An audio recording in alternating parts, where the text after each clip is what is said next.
एकनाथ शिंदे साहेब दिल्लीला अचानक जाणं, कुणालाही न कळवणं आणि मीडियामध्ये नाही किंवा कुणाकडेही याबाबत कसलीही कुणाच्याही सूत्रांनी माहिती न देता अचानक गायब होणं म्हणजे कुछ तो बडा महाराष्ट्र में घडने वाला है. पावसाळी अधिवेशन सोडून महाराष्ट्रातल्या मूळ प्रश्नावर चर्चा करायची सोडून सभागृहामध्ये न थांबता थेट दिल्लीवारी. कुणाच्याच कानावर कुठलीच बातमी नाही, चकार शब्द कुठे नाही. शिंदे साहेब का दिल्लीला गेले तर दिल्ली में दौरा म्हणजे दाल में कुछ तो काला है अशी परिस्थिती खरी आहे का? काय अचानक शिंदे साहेबांचं दिल्लीला काम? कुणासोबत होती सेटिंग? महाराष्ट्रातल्या कुणालाच काही माहित नाही. महाराष्ट्रात पावसाळी अधिवेशन सुरू आहे. शिंदेच्या एका मंत्र्याला इन्कम टॅक्सची नोटीस आली. मुलाला सुद्धा शिंदे साहेबांच्या इन्कम टॅक्सची नोटीस आली अशी चर्चा सुरू आहे.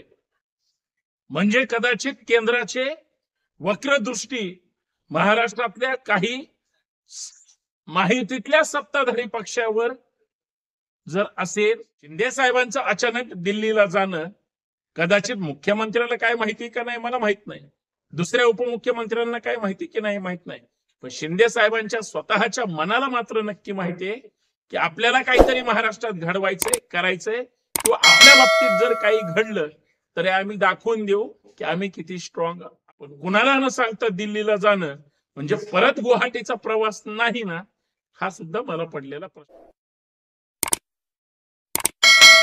काय अचानक शिंदे साहेबांचं दिल्लीला काम? कुणासोबत होती सेटिंग? महाराष्ट्रातल्या कुणालाच काही माहित नाही. महाराष्ट्रात पावसाळी अधिवेशन सुरू आहे. शिंदेच्या एका मंत्र्याला इन्कम टॅक्सची नोटीस आली. मुलाला सुद्धा शिंदे साहेबांच्या इन्कम टॅक्सची नोटीस आली अशी चर्चा सुरू आहे. म्हणजे कदाचित केंद्राचे वक्रदृष्टी महाराष्ट्रातल्या काही माहितीतल्या सत्ताधारी पक्षावर जर असेल तर दिल्ली में दौरा म्हणजे दाल में कुछ तो काला है अशी परिस्थिती खरी आहे का? पावसाळी अधिवेशन सोडून महाराष्ट्रातल्या मूळ प्रश्नावर चर्चा करायची सोडून सभागृहामध्ये न थांबता थेट दिल्लीवारी. कुणाच्याच कानावर कुठलीच बातमी नाही, चकार शब्द कुठे नाही. शिंदे साहेब का दिल्लीला गेले याचं उत्तर 24 तास उलटून गेले तरी मिळालेलं नाही. याचा अर्थ एवढाच आहे की एकतर दिल्लीकरांचं महाराष्ट्राकडे कशामुळे तरी विशेष लक्ष आहे. महाराष्ट्रातला पक्ष परत फोडायचाय का? आमदार परत फोडायचेत का? खासदार पळवायचेत का? यापेक्षा जे भाजप सोबत 2 पक्ष आहेत त्यांच्यापैकी कुणाचं तरी ब्रेकअप होणार आहे, काहीतरी सुरू आहे, कोणतरी अस्वस्थ आहे, कुणाच्या तरी मनात खलबत आहेत. याच प्रमुख मुद्द्यावर मित्रांनो चर्चा करायची आहे. कारण महाराष्ट्र चर्चेत त्या ठिकाणी गुरफटलाय. महाराष्ट्रातल्या मूळ प्रश्नावर चर्चा ना पावसाळी अधिवेशनात होते ना नेत्यांकडून होते. चर्चा विनाकारण धक्का लागला म्हणून भरकटवली जाते. गद्दारावर चर्चा होते, सभागृहाच्या बाहेर ये तुला बघून घेतो याच्यावर होते, पण मूळ प्रश्नावर चर्चा व्हायला तयार नाही. जे जे नेते आरक्षणावर बोलायचे वर्षभर, 2 वर्ष, 4 वर्ष, ते नेते अधिवेशनाच्या काळात गप्प का असतात? महाराष्ट्रात सगळं संशयास्पद घडतंय आणि याच मुद्द्यावर मित्रांनो आपली चर्चा आहे. आपल्याला चर्चा करायची की एकनाथ शिंदे साहेब कुणाला न सांगता अचानक दिल्लीला गेले. दिल्लीत खळबळ आहे की महाराष्ट्रात गदारोळ आहे? पक्ष फोडायचे, घर फोडायचे का नेते फोडायचे? या प्रमुख मुद्द्यावर चर्चा करायची. सर्वांचं स्वागत. मी संतोष शिंदे. विनंती एवढीच आहे, व्हिडिओ शेवटपर्यंत पहा आणि जास्तीत जास्त शेअर करा. नवीन असाल तर चॅनल सबस्क्राईब करायला विसरू नका. बरं बोलण्यापेक्षा खरं बोलूया. महाराष्ट्रामध्ये सत्तेसाठी भाजपने शिवसेना फोडली, राष्ट्रवादी फोडली. सगळ्याला माहितीये. जन्माला आलेल्या लहान बाळाला सुद्धा आता माहिती झालंय की 2 पक्ष फोडून भाजप सत्तेवर आली. शिंदे साहेब पहिल्यांदा, देवाभाऊ नंतर, मुख्यमंत्री झाले. एका भावाला त्या ठिकाणी किती त्रास झाला असेल दुसऱ्या भावालाच माहितीये, आणि एका भावानी काकाला कसा धोका दिला ते फक्त त्या बहिणीलाच माहितीये. पण आता ते सुद्धा पावलं एकत्र येऊ लागलीत. महाराष्ट्रामध्ये वेगळ्या वेगळ्या चर्चा सुरू आहेत. राज ठाकरे उद्धव ठाकरेंसोबत एकत्र आले आणि मुंबईमध्ये महापालिका जिंकण्यासाठी भाजपने जे एकनाथ शिंदे आणि अजित पवारांना घेऊन व्यूहरचना रचली होती, कदाचित राज ठाकरे एकनाथ शिंदेसोबत पूर्वी होते म्हणून चांगलं सुरळीत होतं. अचानक राज ठाकरे उद्धव ठाकरे एकत्र आल्यामुळं मुंबईमध्ये दगाफटका होणार, भाजप सत्तेत येणार नाही, भाजप सत्तेपासून परत वंचित आघाडी होणार. कदाचित हेच दुःख एकनाथ शिंदे साहेबांच्या मनात आहे का एकनाथ शिंदे साहेबांच्या नाही पण दिल्लीकरांच्या मनात आहे. मग दिल्लीतल्या नेत्यांनी कसं देवाभाऊंना बोलवायचं म्हणून शिंदे साहेबांना बोलवलं की तुम्ही काहीही करा पण एक ठाकरे आपल्या सोबत घ्या. एक ठाकरे सोबत घेण्यासाठी शिंदे दिल्लीला गेले का? काही वेगळी रचना रचली जाते का महाराष्ट्रात काहीतरी वेगळं घडणार आहे? हे सध्या चर्चेचा विषय.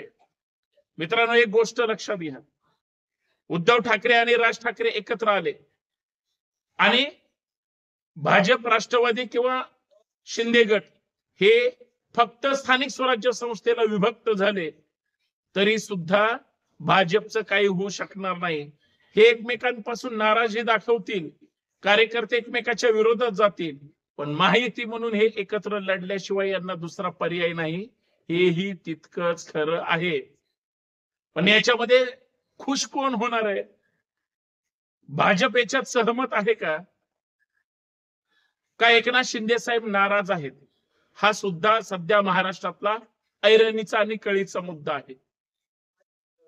भाजपच्या 10 ते 12 आमदारांनी काही दिवसापूर्वी अमित शहा साहेब महाराष्ट्रात पुण्यात आले होते.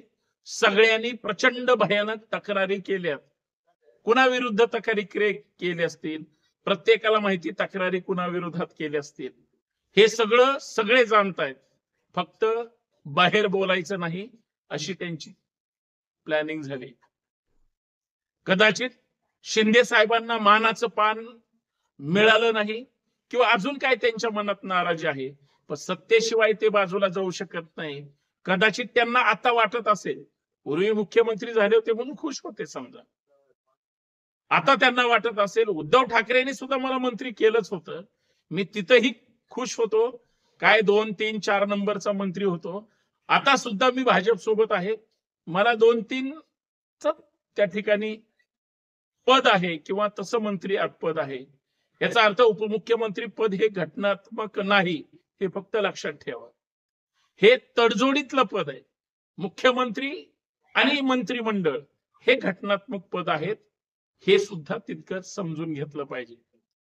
पण या सगळ्या गोंधळामध्ये एकनाथ शिंदे साहेबांनी दिल्लीला जाणं म्हणजे 2-3 गोष्टीबद्दल चर्चा झाली असेल असं मला वाटतं. एकनाथ शिंदे साहेब दिल्लीला अचानक जाणं, कुणालाही न कळवणं आणि मीडियामध्ये नाही किंवा कुणाकडेही याबाबत कसलीही कुणाच्याही सूत्रांनी माहिती न देता अचानक गायब होणं म्हणजे कुछ तो बडा महाराष्ट्र में घडने वाला है. त्याचं लक्ष तिकडे दिल्लीकडून आहे. इथल्या नेत्यांवर फक्त वॉच ठेवला जातो का? हा माझा साधा सरळ प्रश्न आहे. त्याचं उत्तर माझ्याकडे आहे, होय. 3 गोष्टीसाठी शिंदे साहेब नक्कीच गेले असतील. एक म्हणजे कुणाचा तरी आमदार खासदार पळवणार असतील, फोडणार असतील किंवा महाराष्ट्रामध्ये पक्षफोडीचं काहीतरी नवीन व्यूहरचना ठरलेली असावी. मला पडलेला दुसरा महत्वाचा प्रश्न आहे, जी माझी शक्यता आहे, अंदाज आहे, तो दुसरा म्हणजे स्वतः शिंदे साहेब कुठल्या तरी बाबतीत कशामुळे तरी नाराज आहेत. बरं, शिंदे साहेब दिल्लीला जाणं ही काही नवीन गोष्ट आहे का? त्यांचे खासदार तिथं आहेत, पक्षाची प्रचंड मोठी ताकद आहे, मंत्री त्यांचे पक्षाचे खासदार त्या ठिकाणी आहेत, मोदीजींशी किंवा भाजपशी त्यांचं चांगलं जमतंय, मग कशासाठी गेले? तर कदाचित स्थानिक स्वराज्य संस्थेमध्ये काहीतरी मोठी गडबड आहे आणि तिसरं महत्वाचं कारण, दोन ठाकरे बंधू एकत्र आले. दोन ठाकरे बंधू एकत्र येणं म्हणजे जरी सत्ताधाऱ्यांना धक्का असला तरी केंद्र सरकार शिंदे साहेबांच्याच मंत्र्याला, जे संभाजीनगरचे आहेत, जे पक्षाची भूमिका मांडण्याचं काम करतात, त्यांनी जो काही हॉटेल खरेदीमध्ये करोडोचा त्या ठिकाणी व्यवहार दाखवलेला आहे, त्याच्यासाठी त्यांना इन्कम टॅक्सची नोटीस आली. मला असं वाटतं इथं शिंदे साहेबांनी डिस्टर्ब होण्याचं कारण नसावं. केंद्राने असं ठरवलं असेल, आपण आपल्या सत्ताधारी पक्षाच्या सहयोगी मंत्र्यावर इन्कम टॅक्सची नोटीस पाठवून लिटमस टेस्ट घेऊ आणि ही टेस्ट सक्सेस झाल्यानंतर विरोधी पक्षाच्या नेत्यांना, ईडी असेल, इन्कम टॅक्स असेल, सेबी असेल किंवा इतर यंत्रणांच्या माध्यमातून आपण डिस्टर्ब करू. आणि त्यावेळेस कुणी प्रश्न विचारलाच की तुम्ही विरोधकांवरच त्या ठिकाणी धाडी टाकता किंवा तपास करता, त्यावेळेस ते सांगतील आम्ही शिंदे साहेबांच्या सुद्धा सत्ताधारी पक्षाच्या मंत्र्यावर सुद्धा त्या ठिकाणी नोटीस पाठवली होती, तशीच नोटीस तुम्हाला पाठवली. कदाचित असा संशय आहे, शिरसाट नोटिसीला घाबरणार नाहीत.